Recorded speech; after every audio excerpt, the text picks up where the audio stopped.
Hey everyone, David here. Today I'm going to be going over quickly how to connect Google Analytics 4 to your Shopify store.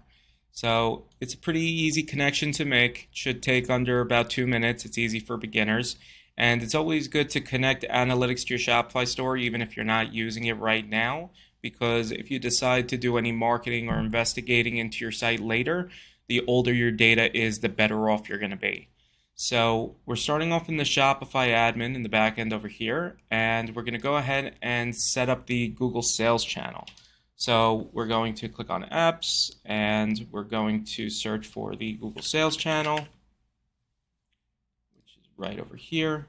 This is going to take you to the App Store, and then we can go ahead and install this.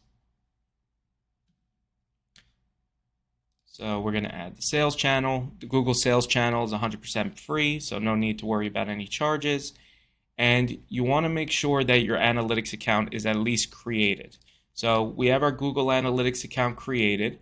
When it's up and running, it should look like this. If you don't have a Google account created, you can go to analytics.google.com and create your account over there.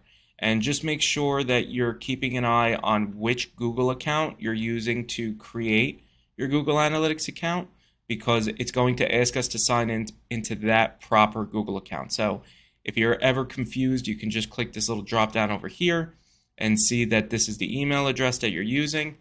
So we're going to go back to Shopify, and now that we have the sales channel installed, this should pop up over here asking to set up our Google Analytics account, and we're going to click Get Started.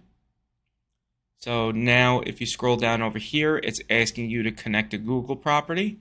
You're going to click this drop down and look for your site. So for our Google account, we have a lot of different analytics accounts connected. So we're going to look for ours.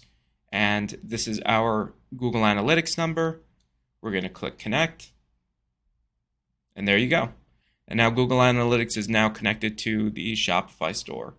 For more tips and tricks, or if you want to work with us to help build your own Shopify store or help market your Shopify store, feel free to reach out to us at bluesoftdesign.com and give us a call.